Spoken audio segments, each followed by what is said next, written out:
అందరికీ నమస్తే అండి. Good morning. ఈనాడు, ఆంధ్రజ్యోతి, సాక్షి 3 ప్రధాన వార్తాపత్రికల్లో వచ్చిన వార్తలు, వాటిలో వాస్తవాలు, వాటి వెనక ఉద్దేశాలు అన్నీ కూడా మనం ఈ వీడియోలో ఉన్నట్టు డిస్కస్ చేద్దాం. కంటెంట్ నచ్చిన వాళ్ళు మీ మిత్రులందరికీ కూడా వీడియో లింక్ షేర్ చేయండి. నచ్చిన వాళ్ళు ఎందుకు నచ్చట్లేదు ఏమిటి అనేది కూడా కామెంట్ చేయండి. కంటెంట్ ప్రజెంటేషన్ కానీ ఇంకేమైనా ఉంటే నేను మార్చుకునే ప్రయత్నం చేస్తాను. యాక్చువల్లీ ఈ ప్రభుత్వం చేస్తున్న తప్పుల కంటే తప్పులు ఎక్కువ ఉన్నాయి. ఈ ప్రభుత్వ పరిపాలనలో లోపాలు ఎక్కువ ఉన్నాయి. అయినా సరే వీళ్ళ రాతలు అంటే ఈనాడు, ఆంధ్రజ్యోతి లాంటి వాళ్ళ రాతలే ఇంకా తక్కువ ఉన్నాయేమో అనిపిస్తుంది. వీళ్ళు రాసిన దానికంటే ఎక్కువ తప్పులే జరుగుతున్నాయేమో ప్రభుత్వంలో అనిపిస్తుంది. సో అందుకే వాటిని కూడా బయటకు తీయడానికి, ఆ అంతర్గత అంశాలను కూడా డిస్కస్ చేయడానికి మనం ఈ ఛానల్లో పెట్టుకున్నాం. మనసు లేని మామ, పేద పిల్లల్ని పట్టించుకొని సీఎం జగన్, సమస్యల చట్రంలో సంక్షేమ వసతి గృహాలు. సో హాస్టల్స్ ఉన్నాయి కదా మన ఊర్లలో, ప్రతి ఊర్లో కూడా హాస్టల్స్ ఉంటాయి. ప్రతి మండలానికి ఒక 2-3 హాస్టల్స్ ఉంటాయి. ఆ హాస్టల్స్లో పరిస్థితి ఎలా ఉంది, ఆ హాస్టల్స్లో ఇప్పుడే కాదండి, ఏ గవర్నమెంట్ ఉన్నా సరే హాస్టల్స్కి సరైన డోర్లు ఉండవు, సరైన కిటికీలు ఉండవు, వాల్స్ నూనె జిడ్డు పట్టేసి మెయింటెనెన్స్ చాలా చిరాగ్గా ఉంటుంది. మెనూ ఎప్పటికప్పుడు మారుస్తూనే ఉంటారు కానీ మెనూ సక్రమంగా అమలు అవ్వదు. ఇదంతా కూడా అంటే సాంప్రదాయబద్ధంగా మనకు కొన్ని వస్తాయి చూడండి, మనకు కొన్ని దరిద్రాలు అంటుకుంటాయి చూడండి సాంప్రదాయబద్ధంగా. సో ఆ దరిద్రాల్లో ఇది కూడా ఒకటి. ఇది జగన్ మామదే తప్పు అని మనం చెప్పలేం. టీడీపీ గవర్నమెంట్ ఉన్నప్పుడు కూడా హాస్టల్స్ అలాగే ఉన్నాయి. ఇప్పుడు ఇంకాస్త వరస్ట్ అయ్యాయి. టీడీపీ గవర్నమెంట్ ఉన్నప్పుడు ఏంటంటే కాస్త అధికారుల్లో భయం ఉండేది. అలో ఎవరో ఒకరు తనిఖీకి వస్తారేమో, వస్తే మళ్ళీ ఏమైనా మెమో ఇస్తారేమో, ఇబ్బంది పడతామేమోనని. ఇప్పుడు అధికారుల్లో భయం లేదు. ఎవరు తనిఖీకి వచ్చినా ఏదో ఒక నాయకుడి చేత ఫోన్లు చేయించేయచ్చు. ఎవరు తనిఖీకి వచ్చినా ఏదో ఒక పార్టీ పేరో కులం పేరో చెప్పేయచ్చు. ఎవరు తనిఖీకి వచ్చినా మొహం మీద ఒక జెండా పెట్టేయచ్చు. కాబట్టి ఇప్పుడు అధికారులకు భయం లేదన్నమాట. అదే తేడా. నేను సంక్షేమ వసతి గృహాల విషయంలో మేము గతంలో కూడా ఎన్నో రాసాం. సో అంటే సంక్షేమ వసతి గృహాలు ఎవరు అధికారంలో ఉన్నా అలాగే ఉంటాయి. ఇప్పుడు ఇంకొంచెం జవాబుదారీతనం లేకపోవడం వలన మరీ దారుణంగా తయారయ్యాయి. మేనమామ అంటే తల్లి తర్వాత తల్లి లాంటి వ్యక్తి. పిల్లలు ఏమాత్రం ఇబ్బంది పడ్డా అమ్మలాగే మేనమామ మనసు చివుక్కుమంటుంది. కానీ రాష్ట్రంలోని పిల్లలకు తనను తాను మేనమామగా చెప్పుకునే జగన్ వారి సంక్షేమాన్ని గాలికి వదిలేశారు. రాష్ట్రంలోని సాంఘిక గిరిజన సంక్షేమ వసతి గృహాల్లో ఉంటున్న చిన్నారుల పరిస్థితి చూస్తే జగన్ మామ ప్రేమ ఎలాంటిదో అర్థమైపోతుంది. కర్నూలు డాక్టర్స్ కాలనీ గిరిజన ఆశ్రమ వసతి గృహాల్లో దుప్పట్లు సరిపడా లేక అవస్థలు, విద్యార్థుల అవస్థ చూసారా. దుప్పట్లు లేవు. శీతాకాలంలో దుప్పట్లు లేకుండా మనం పడుకోగలమా? పైగా దోమలు ఉంటాయి. చూడండి ఎంత ముడుచుకొని పడుకున్నారో. కర్నూలు డాక్టర్స్ కాలనీ గిరిజన ఆశ్రమ వసతి గృహంలో దుప్పట్లు సరిపడా లేక విద్యార్థుల అవస్థ. నేల మీద, కనీసం వీళ్ళకి బెడ్లు కూడా లేవు, నేల మీద దుప్పటి పరుచుకొని దాని మీద పడుకున్నారు, కప్పుకోవడానికి దుప్పటి లేక. ఎంత దీనావస్థలో ఉన్నారో చూడండి. మీరైతే తాగుతారా? ఏలూరులోని ఎస్సీ వసతి గృహంలో అపరిశుభ్రత మధ్య అధ్వానంగా తాగునీటి ట్యాంకు. ఇది తాగునీటి ట్యాంకు. దీని చుట్టూ చూడండి ఎలా ఉన్నదో.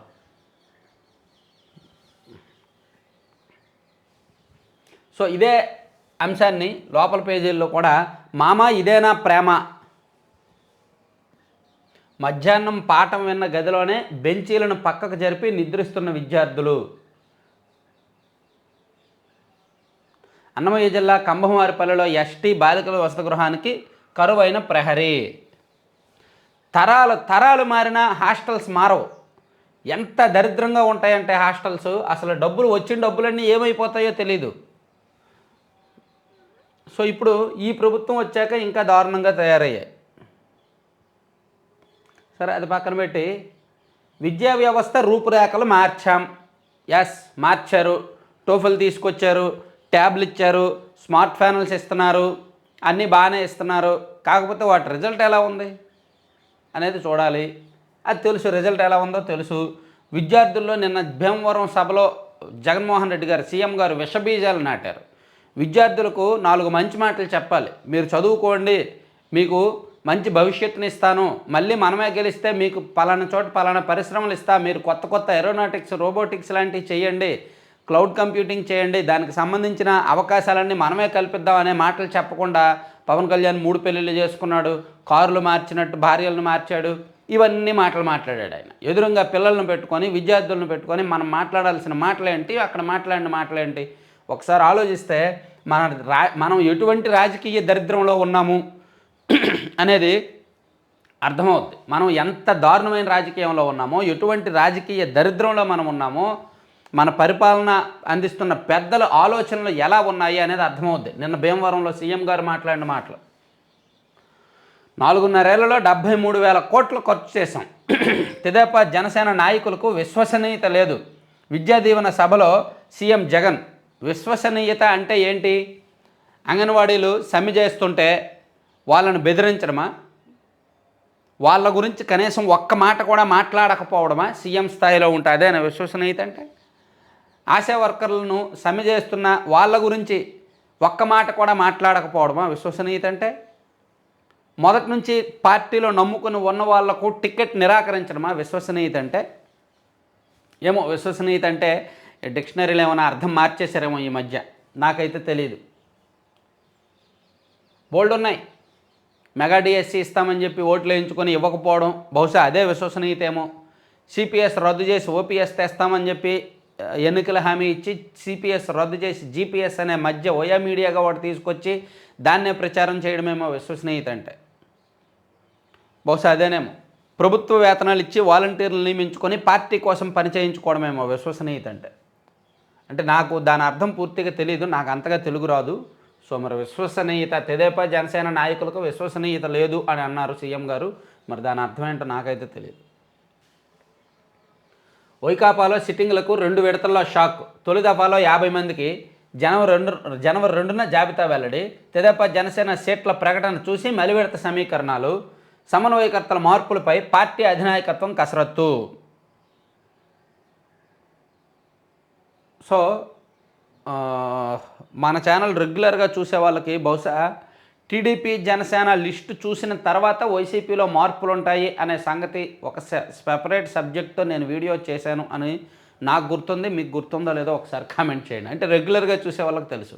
టీడీపీ జనసేన సీట్లు వచ్చిన తర్వాత వాళ్ళు కాపులకు ఇచ్చారనుకోండి, వీళ్ళు బీసీలకు ఇస్తారు. వాళ్ళు బీసీలకు ఇచ్చారనుకోండి, వీళ్ళు కాపులకు ఇస్తారు. అలా చివరి నిమిషంలో కొన్ని మార్పులు చేర్పులు జరుగుతాయి కాబట్టి కొన్ని నియోజకవర్గాలను వైసీపీలో ఆపుతున్నారు, మిగిలినవన్నీ ఇచ్చేస్తారు.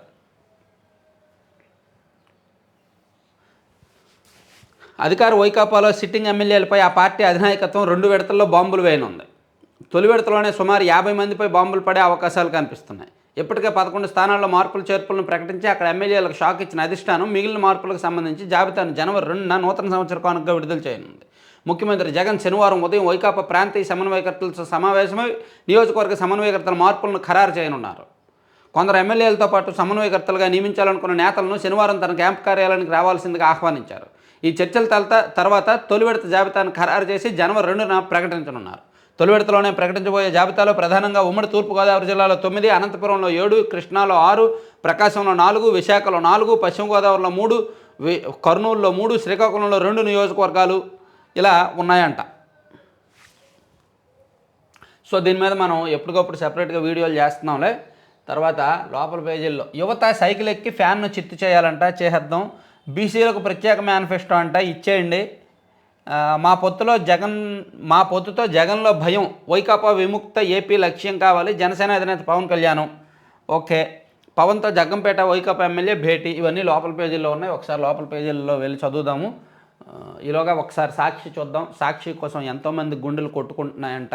సాక్షి ఏది అని ఇదిగో చూసాం, ఓపెన్ చేసాం, వచ్చారు, బాగా నవ్వారు. పశ్చిమ గోదావరి జిల్లా భీమవరంలో జరిగిన జగనన్న విద్యా దీవెన నిధుల జమ కార్యక్రమానికి హాజరైన విద్యార్థులు భారీ జనసందోహంలో ఓ భాగం. అవును, ఓ భాగమే.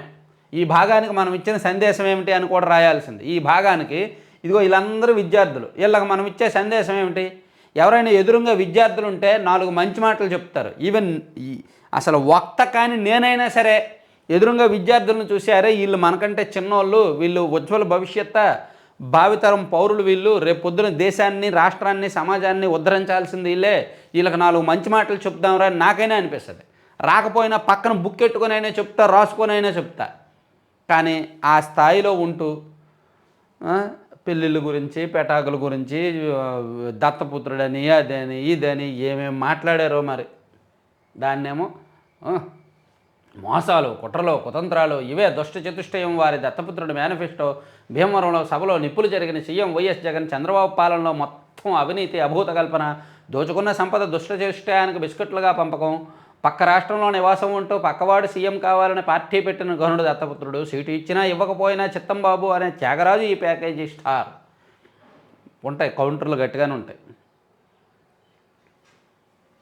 అసలు కౌంటర్లు ఇవ్వడమే అనవసరం దీనికి. పవన్ కళ్యాణ్ గారు అసలు కౌంటర్లు ఇవ్వడమే అనవసరం. పదే పదే అదే విమర్శ చేస్తే ఏం మాట్లాడతారు? కొత్త విమర్శలు చేయాలి. ప్రపంచంలో టాప్ 50 యూనివర్సిటీల్లో 21 ఫ్యాకల్టీస్ 351 కాలేజీల్లో ఫీజులు 50 లక్షల నుంచి కోటి వరకు ఉన్నాయి. అయితే ఈ వర్సిటీల్లో చదివేందుకు ఏ ఒక్కరూ అప్పుల పాలు కాకూడదనే జగనన్న విదేశీ విద్యా దీవెన తీసుకొచ్చాం. అది గతంలో ఉన్న పథకమే మాస్టారు. గత ప్రభుత్వం అంబేద్కర్ విదేశీ విద్య అని అందించింది. దాన్ని 3 సంవత్సరాలు మీరు ఆపేసి ఇప్పుడు పేరు మార్చి మళ్ళీ దానికి జగనన్న విదేశీ విద్యా దీవెన తీసుకొచ్చారు. అక్కడ ఉన్న విద్యార్థుల చెవుల్లో పూలు పెడుతున్నారు. సీటు తెచ్చుకోండి, 1.25 కోట్లు మీ జగన్ మామే భరిస్తాడని చెప్పాం. జగనన్న విదేశీ విద్యా దీవెన వలన 400 మంది పిల్లలు ప్రపంచ విఖ్యాత యూనివర్సిటీల్లో చదువుతున్నారు. బెస్ట్ యూనివర్సిటీ నుంచి బయటకు రాగలిగితే వారి బతుకులతో పాటు రాష్ట్ర రూపురేఖలు మార్చే లీడర్షిప్ కూడా రాబోయే రోజుల్లో వస్తుంది. గత ప్రభుత్వం గతంలో అమలు చేసిన దానికే రంగులు మార్చారు.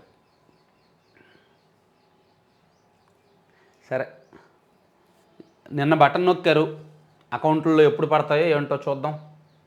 ఏషియన్ పెయింట్స్ అంట ఇలా గ్లామర్గా తయారవుతారంట. ఇంటికి పెయింట్స్ వేస్తే అలా గ్లామర్గా తయారవుతారేంటి? అవునా? ఏషియన్ పెయింట్సే వాడదాం అయితే. ఓకే, ఏషియన్ పెయింట్స్ వాడతాం. ఏషియన్ పెయింట్స్ అంట. ఈ యాడ్ బెటర్ ఏమో ఈ వార్తల కంట. ఇంకేం యాడ్లు లేవా? సాక్షి పాఠకులకు ఓ కానుక రేపు. సాక్షి దినపత్రికలో క్యాలెండర్ను అందుకోండి. ఏముంటాయి ఆ క్యాలెండర్లో మాకు తెలీదా? మామూలుగా దీనిలో సాక్షి పత్రికలో అప్పుడప్పుడైనా నిజాలు రాస్తారు. క్యాలెండర్ తీసుకొచ్చి ఇంట్లో పెట్టుకుంటే ప్రతి పేజీలో అబద్ధమే. అబద్ధం తొనికిసలాడుతుంది. వాలంటీర్లకు ప్రతి నెల అదనంగా 750 రూపాయలు. ఇంటింటికి రేషన్ పంపిణీ పర్యవేక్షణకు ప్రోత్సాహకం. గ్రామ వార్డు సచివాలయాలకు పౌర సరఫరాల శాఖ లేఖ. రాష్ట్ర వ్యాప్తంగా అధికారులందరికీ ఆదేశాలు. ఎప్పటి నుంచి ప్రోత్సాహకం వర్తింపజేయనున్నారో త్వరలో వెల్లడి. ఇప్పటికే వాలంటీర్లకు ప్రతి నెల 5,000 చొప్పున గౌరవ వేతనం. అదేదో గొప్పగా ఘనత అన్నట్టు రాస్తున్నారు. వాలంటీర్లకు 5,000 చొప్పున గౌరవ వేతనం అనేది అదేదో ఒక పెద్ద ఘనకార్యం అనేటట్టు రాస్తున్నారు. వాళ్ళకి అవమానం అది. వాలంటీర్లు అందరూ ఒక రియాలిటీ షోలో చిక్కుకున్నారు. ఎప్పుడైతే ఆ రియాలిటీ షో నుంచి బయటకు వస్తారో, ఎప్పుడైతే వాస్తవంలోకి వస్తారో అప్పుడు వాళ్ళు ఎంత మోసపోయారో, ఎంత జీవితాన్ని కోల్పోయారో వాళ్ళకి అర్థమవుద్ది. నిజంగా ఒకసారి ఆలోచించండి. వాలంటీర్గా ఉన్న 20-25 సంవత్సరాల వాళ్ళు ఆలోచించండి. ఏమో పెళ్ళిళ్ళు అయ్యి ఇంట్లో ఉన్న గృహిణులు వాలంటీర్లుగా చేసుకుంటే ఓకే, మంచిదే, ఏదో వేడి నెలకు చన్నీళ్ళు తోడుండొచ్చు. కానీ 20-25 ఏళ్ళు 30 ఏళ్ళలో కుర్రాళ్ళు వాలంటీర్లుగా జాయిన్ అయితే, సొంత ఊర్లో ఉద్యోగం వస్తుంది కదా అని వాలంటీర్లుగా జాయిన్ అయితే వాళ్ళు ఎంతో మంచి ఉజ్వలమైన భవిత కోల్పోయినట్టు, వాళ్ళు ఒక చట్రంలో ఇరుక్కుపోయినట్టు. వాళ్ళు ఇంకా మంచి మంచి కోర్సులు నేర్చుకొని ఇంకా మంచి జాబులు తెచ్చుకోవచ్చు ప్రయత్నాలు చేస్తే. ఏదో ఒక రంగంలో స్థిరపడవచ్చు. ప్రతి ఒక్కరిలో కూడా ఏదో ఒక టాలెంట్ ఉంటుంది అంటారు చూడండి. 7 బైజీ బృందావన్ కాలనీలో హీరో క్యారెక్టర్, అంత వర్స్ట్ క్యారెక్టర్ అయినా సరే అతనిలో కూడా ఒక టాలెంట్ ఉంటుందని గుర్తించి అతను హీరో హోండాలో జాబ్ కొడతాడు కదా. అలాగే ప్రతి ఒక్కరిలో కూడా ఏదో ఒక టాలెంట్ ఉంటుంది. సో దాని ద్వారా ఏదో ఒక రంగంలో స్థిరపడవచ్చు. కానీ వాలంటీర్గా 5,000 జీతానికే సరిపోద్ది అని స్థిరపడే వాళ్ళు మాత్రం వాళ్ళ జీవితాన్ని వాళ్ళు నాశనం చేసుకుంటున్నట్టు. పెళ్ళైన వాళ్ళు గృహిణులు అంటారా, పర్వాలా, నడుస్తుంది. ఆంధ్రజ్యోతికి వెళ్దాం. ఆంధ్రజ్యోతిలో వైసీపీలో డిపాజిట్లు కట్టించుకుంటున్నారంట. అంటే కోట్లు. టికెట్ కావాలంటే కప్పం కట్టాల్సిందే. ఎంపీ టికెట్కు 140 కోట్లు, ఎమ్మెల్యే టికెట్ అయితే 20 నుంచి 30 కోట్లు. వైసీపీ మార్క్ డిపాజిట్లు. సో టీడీపీలో కూడా డిపాజిట్లు కట్టించుకుంటున్నారు. For your kind information. Telugu Desam పార్టీలో కూడా డిపాజిట్లు ఎమ్మెల్యే సీటు కోసం 15 నుంచి 20 కోట్లు డిపాజిట్లు కడుతున్నారు. కట్టకపోతే పార్టీ ఆఫీస్ నుంచి ఫోన్లు వస్తున్నాయి సీనియర్ నాయకులైనా సరే.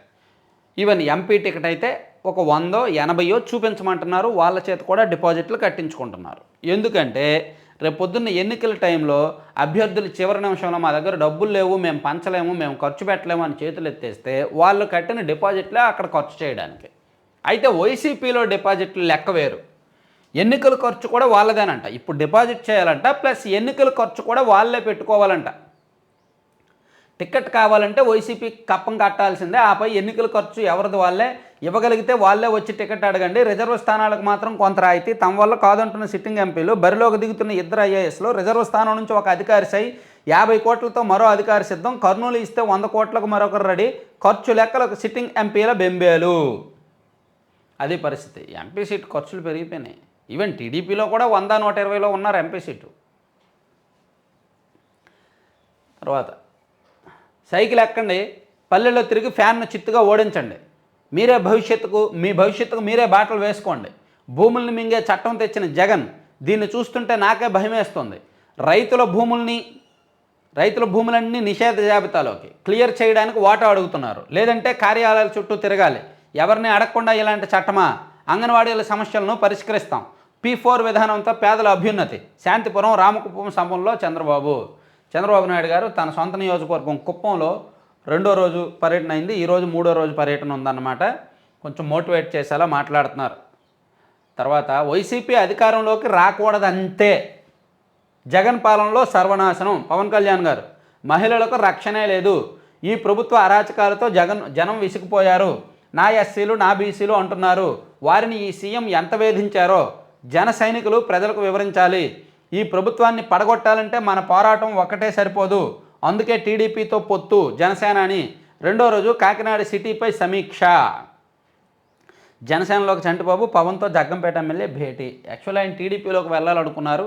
మరి ఎందుకో ఇద్దరు అన్నదమ్ములు ఒక చోట ఉండకూడదని అనుకున్నారేమో, మళ్ళీ జనసేనలోకి వెళ్దామని చూస్తున్నారంట. జగన్ ప్రభుత్వ అరాచకాలతో రాష్ట్ర ప్రజలు విసుగెత్తిపోయారని జనసేన అధ్యక్షుడు పవన్ కళ్యాణ్ అన్నారు. వచ్చే ఎన్నికల్లో వైసీపీ విముక్త ఆంధ్రప్రదేశ్ రావాలని చెప్పారు. కాకినాడలో 2వ రోజు పర్యటనలో భాగంగా కాకినాడ సిటీ నియోజకవర్గంపై శుక్రవారం రోజంతా సమీక్ష చేశారు. ఒక నియోజకవర్గం మీద 1 డే మొత్తం రివ్యూ చేశారంటే చూడండి ఎంత సీరియస్గా తీసుకుంటున్నారు ఆ కాన్స్టిట్యున్సీని. ఇక జనం కోసం మాట్లాడితే తొక్కేస్తున్నారు. పరదాల మాటను తిరిగే సీఎం అవసరమా? మీ బీజేపీ పెద్దలను అడగండి ఆ మాట. ఎందుకు మరి పెంచి పోషిస్తున్నారు ఆ పార్టీని? ఆ పార్టీకి పాలు పోషిస్తున్నది బీజేపీ పెద్దలేగా. ఇక్కడ చేస్తున్న తప్పులన్నీ పైనుంచి శుద్ధి చేస్తున్నారుగా, పైనుంచి సపోర్ట్ ఇస్తున్నారుగా. ఆక్వాకల్చర్ దెబ్బతినడానికి కారణం జగనే. సీఎంకు వినతిపత్రం ఇచ్చేందుకు వెళ్తున్న బీజేపీ నేతల అరెస్టు దారుణం. ప్రజల కోసం ఎక్కడ మాట్లాడినా వారిని సీఎం జగన్ అణచివేతకు గురి చేస్తున్నారు. పరదాల మాటను తిరిగే ఈ సీఎం మనకు అవసరమా? ప్రజలు ఒకసారి ఆలోచించాలని బీజేపీ రాష్ట్ర అధ్యక్షురాలు దగ్గుబాటి పురంధేశ్వరి అన్నారు. జనసేనకు తమకు మధ్య పొత్తు కొనసాగుతుందని ఆమె స్పష్టం చేశారు. టీడీపీతో పొత్తు అధినాయకత్వం చూసుకుంటుందన్నారు. సరే, అదంతా నేను చెప్పానులే, చూసిన వాళ్ళు చూశారు. తర్వాత ఆ వ్యూహం జగన్దే, ఆ సినిమాకు నిర్మాత ఆయనే. ఆర్జీవీ సినిమా తీయాలంటే హూ కిల్డ్ బాబాయ్, కోడికత్తి, ప్యాలెస్ కుట్రలపై తీయొచ్చు. రెడ్ బుక్ పేరు చెప్పగానే ఉలికిపాటు ఎందుకో? జనసేనతో అద్భుతమైన సమన్వయం ఉంది. షెడ్యూల్ వచ్చాక అభ్యర్థుల ఎంపిక. పిఎస్ఆర్ ఆంజనేయులు సజ్జలపై విసురులు. షెడ్యూల్ వచ్చాక అభ్యర్థుల ఎంపిక అంట. వైసీపీ ఏమో స్పీడ్గా ఉంది, అభ్యర్థులను ప్రకటిస్తుంది. వీళ్ళేమో షెడ్యూల్ వచ్చాక అభ్యర్థులు ఎంపిక చేస్తారంట. ఈలోగా అభ్యర్థులను ప్రకటించరు. మరి ఈలోగా అక్కడ ఏమన్నా ఖర్చు ఎవరు పెడతారు? కొన్ని నియోజకవర్గాల్లో మీ పర్యటనలు ఉంటాయి, ఖర్చు ఎవరు పెడతారు? ఈలోగా ఇన్ఛార్జీలను ప్రకటించవచ్చుగా. అధికారంలో ఉన్న వైసీపీ వాళ్ళు ఇన్ఛార్జీలను అంత స్పీడ్గా ప్రకటిస్తుంటే ప్రతిపక్షం మాత్రం షెడ్యూల్ వచ్చాక ప్రకటిస్తారంట. నష్టం జరుగుద్ది, టీడీపీకి చాలా నష్టం జరుగుద్ది. కొన్ని నియోజకవర్గాల్లో, అన్నీ కాదు, కొన్ని నియోజకవర్గాల్లో, పోటీ ఎక్కువ ఉన్న నియోజకవర్గాల్లో. తర్వాత జగన్కు ఓటేసి తప్పు చేశాం, గుడ్డి ప్రభుత్వానికి మా సమస్యలు కనిపించవా? వైసీపీ సర్కారుపై భగ్గుమన్న అంగన్వాడీలు. ఎంపీ పోచా బ్రహ్మానందరెడ్డి ఇంటి ముట్టడి. 18వ రోజు రాష్ట్ర వ్యాప్తంగా నిరసనలు. సో అంగన్వాడీల నిరసనలు కొనసాగుతున్నాయి. తర్వాత సచివాలయ ఉద్యోగులను ఎత్తిన మరో భారం. ఇప్పుడు మున్సిపాలిటీల్లో కార్మికులు సమ్మె చేస్తున్నారు కదా, సో దానివల్ల ఎక్కడికక్కడ చెత్త పెరిగిపోతుంది. ఆ చెత్తను మరి ఎవరు ఎత్తుతారు? ఎవరు క్లీన్ చేపిస్తారు? సో ఆ బాధ్యత సచివాలయ ఉద్యోగులకు ఇచ్చారు. సచివాలయ ఉద్యోగులే ఆ మున్సిపాలిటీ సిబ్బంది చేత అది క్లీన్ చేయించాలి, చెత్త క్లీన్ చేయించాలి, లేదా అక్కడ ఉన్న కార్మికుల చేత చెత్త క్లీన్ చేయించాలి. ఆ బాధ్యత వీళ్ళదే. పారిశుధ్య పర్యవేక్షణ బాధ్యత వారిదే. నేటి నుంచి చెత్త ఎత్తమని అయితే చెప్పట్లేదు, అంతే, మిగిలిందంతా వాళ్ళకే చెప్తున్నారు. నేటి నుంచి ఉదయం 5:30కే హాజరు ఆదేశాలు, హాజరవ్వకపోతే చర్యలని హెచ్చరికలు, ఎలాగైతే తాము సమ్మెలోకి వెళ్తామంటున్న సిబ్బంది. వెళ్ళండి, నన్ను చంపేందుకు భారీ కుట్ర, దీనిలో భాగంగానే గన్మెన్ల తొలగింపు, నాకేమైనా జరిగితే సీఎం జగన్, వైఎస్ భారతి, అవినాష్ రెడ్డిలదే బాధ్యత, మాజీ ఎమ్మెల్సీ బీటెక్ రవి ధ్వజం. నిఘా డీజీ నన్ను బెదిరించారు, చెప్పినట్లు చేయకుంటే కేసుల్లో ఇరికిస్తామన్నారు, కుటుంబాన్ని వ్యాపారాలను నాశనం చేస్తామని హెచ్చరించారు, అక్టోబర్ 16 నాటి సీసీటీవీ ఫుటేజీ ఇవ్వాలి, సిఎస్ఆర్ సిఐడి అధికారులకు కాల్ రికార్డులను ఇచ్చేలా ఆదేశాలు ఇవ్వండి, హైకోర్టులో కిలార్ రాజేష్ అనుబంధ పిటిషన్లో. గట్టిగా జరుగుతుందండి, అసలు వదిలేడారు. సో ఇవన్నీ ఆంధ్రజ్యోతి వార్తలు. ఇక ఈనాడు లోపల పేజీలకు వెళ్దాం. 7:06 అయింది, నేను 6:45కి వీడియో రికార్డింగ్ స్టార్ట్ చేస్తే ఇప్పుడు 7:06 అయింది. నేను స్టార్ట్ చేసే సమయానికి మంచు విపరీతంగా పడింది, ఇప్పటికీ మంచు అలాగే పడుతుంది. బయట స్టూడియో బయట ఒకసారి మంచు చూపిస్తా చూడండి, సరదాగా మంచు చూపిస్తా. బహుశా అంటే బయటకు మీరు వచ్చి ఉంటారు, రాకపోయి ఉంటారు కాబట్టి సరదాగా చూద్దాం.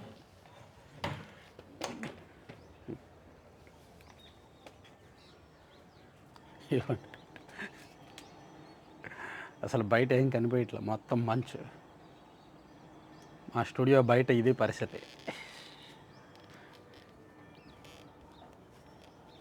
నేను ఒక్కోసారి ఈ ప్రాంతంలోనే వీడియోస్ చేస్తుంటా, ఈ ఏరియాలోనే బయట వీడియోస్ చేస్తుంటా. బయట కొబ్బరి చెట్లు, ప్రశాంత వాతావరణం ఉంటుంది, అపార్ట్మెంట్లో కొబ్బరి చెట్లు, ఇల్లు, ఒక గ్రౌండు, ఇవన్నీ ఉంటాయి. అసలు ఏం కనిపించట్లే, మొత్తం మంచే. సో ఇప్పుడు మళ్ళీ లోపలికి వెళ్ళి చూద్దాం. పక్కనే మా స్టూడియో పక్కనే టెంపుల్ ఉంటుంది, వెంకటేశ్వర స్వామి గుడి ఉంటుంది. మీకు ప్రతి శనివారం అక్కడ సుప్రభాతం వినిపిస్తుంటుంది. కొంతమంది కామెంట్స్ కూడా చేస్తుంటారు, సుప్రభాతం వినిపిస్తుందండి అని.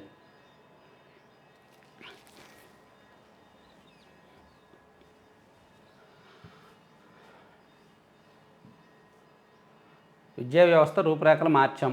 ఎస్, మార్చారు, నేను కూడా ఒప్పుకుంటున్నా, మార్చారని. అందుకే ఇలా ఉన్నాయి. విద్యార్థులను బెదిరించి మరీ తరలించారు. భీమవరంలో నిర్వహించిన విద్యా దీవెన సభలో సీఎం జగన్ ప్రసంగిస్తున్నప్పుడు పెద్ద ఎత్తున విద్యార్థులు వెళ్ళిపోవడంతో ఖాళీగా కనిపించిన కుర్చీలు, బ్యారికేడ్లు తోసుకొని సభ నుంచి బయటకు వెళ్తున్న విద్యార్థులు. మరి ఏం వింటారు? పవన్ కళ్యాణ్ని తిడతా ఉంటే ఎందుకు ఉంటారు? వాళ్ళకైనా ఏంటి అవసరం?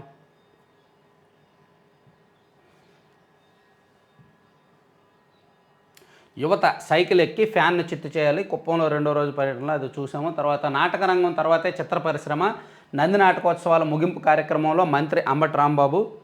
తర్వాత బీసీలకు ప్రత్యేక మేనిఫెస్టో అంటండోయ్.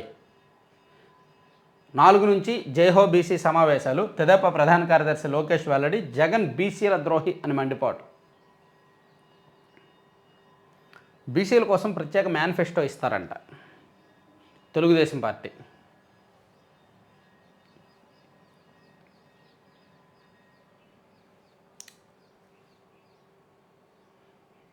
రెడ్ బుక్ పేరెత్తితే అధికారులకు ఉలికెందుకు?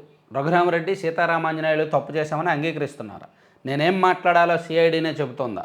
తెదేపా ప్రధాన కార్యదర్శి లోకేష్ మండిపాటు. సో నారా లోకేష్ గారు పదే రెడ్ బుక్ ఉంది, రెడ్ బుక్ రాసుకున్నాను, రెడ్ బుక్లో అధికారుల పేర్లు రాసుకున్నాను అని చెప్తున్నారు కదా. సో అంటే ఆయన మాట తీరు అధికారులను బెదిరించేలా ఉంది అని సిఐడి అధికారులు దాని మీద కూడా ఒక కేసు నమోదు చేసి దాని మీద ఎంక్వైరీకి పిలుస్తున్నారన్నమాట. సో ఇది కొంచెం వెరైటీగా ఉంది. ఇప్పుడు ఒక ప్రతిపక్ష నేత హెచ్చరిస్తున్నారంట, అది తప్పు కాబట్టి లోకేష్ గారికి నోటీసులు ఇచ్చి అరెస్ట్ చేస్తామంటున్నారు, రెడ్ బుక్ పేరుతో బెదిరిస్తున్నారు అని. ఇది ఎంతవరకు కరెక్టో మరి. మా పొత్తుతో జగన్లో భయం, జనసేన అధినేత పవన్ కళ్యాణ్.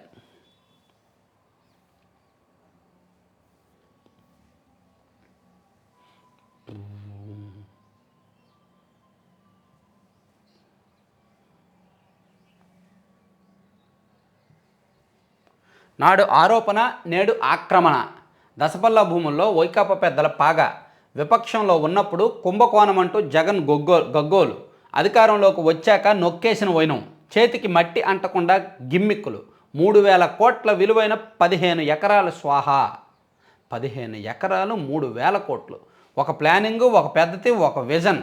ఓ సినిమాలో రావు రమేష్ చెప్పే డైలాగ్ ఇది. వైకాపా వేళకు ఇది సరిగ్గా నప్పుతుంది. తిరుమలలో పింక్ డైమండ్ అయినా, విశాఖలో దశపల్ల భూములైనా ప్రతిపక్షంలో ఉన్నప్పుడు ఏదో జరిగిపోతున్నట్టుగా భ్రమింపజేశారు. అదేంటో మరి అధికారంలోకి రాగానే తూచనేశారు. పగ్గాలు అందుకోగానే పక్కా స్కెచ్తో రంగంలోకి దిగారు. కోట్లాది రూపాయలు విలువైన ఆస్తులను కొల్లగొట్టేశారు.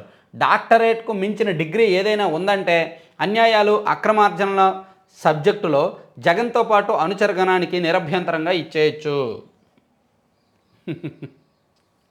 దశపల్ల భూములను చాలా ఈజీగా కొట్టేశారంట. ప్రతిపక్షంలో ఉన్నప్పుడేమో టీడీపీ వాళ్ళ మీద ఆరోపణ చేశారు.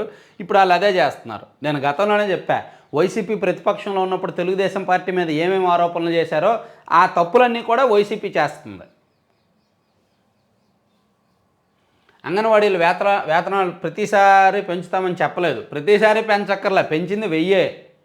గత ప్రభుత్వం 6,000 పెంచింది, మీరు పెంచింది 1000. అవమానకరం కదా. 10వ రోజుకు చేరిన ఎస్ఎస్ఏ ఉద్యోగుల సమ్మె. సర్వశిక్షా అభియాన్, సమగ్ర శిక్షా అభియాన్ ఉద్యోగులు 10వ రోజుకు చేరిందంట సమ్మె చేయడం. అవమానాలు భరించలేక, వైకాపాలో ఇమడలేక పార్టీ సభ్యత్వానికి ఏపీ బ్రాహ్మణ్ కార్పొరేషన్ మాజీ చైర్మన్ సీతంరాజు సుధాకర్ రాజీనామా. పాపం ఆయన విశాఖ దక్షిణ సీటు ఆశించారు, ఆయనకి ఇవ్వట్లేదు. సో ఇవి 3 పత్రికల్లో ఉన్న వార్తాంశాలు. మరిన్ని కీలకమైన అంశాలు చూసుకొని మనం నెక్స్ట్ వీడియోస్ రెగ్యులర్గా చేద్దాం. వీడియోస్ సంఖ్య పెంచమంటారా ఏమన్నా? యాక్చువల్ నేను ఈ మధ్య వీడియోస్ సంఖ్య తగ్గించా. గతంలో రోజుకి 7-8 కూడా రిలీజ్ చేశాను, కానీ ఈ మధ్య 4-5 చేస్తున్నా. సో వీడియోస్ సంఖ్య పెంచుతున్నా, చూస్తారా? వ్యూస్ తగ్గుతున్నా అంటే రెగ్యులర్గా ఎక్కువ వీడియోస్ చూసినా అంటే నేను రొటీన్కి భిన్నంగా కొంచెం రొటీన్గా స్టూడియోలో కూర్చొని కాకుండా ప్రజెంటేషన్ అది మారుద్దామని ఈ మధ్య వీడియోస్ సంఖ్య తగ్గించి తిరుగుతున్నాను. ఏమీ వర్కౌట్ అవ్వట్లే, తిరగడమే మిగులుతుంది.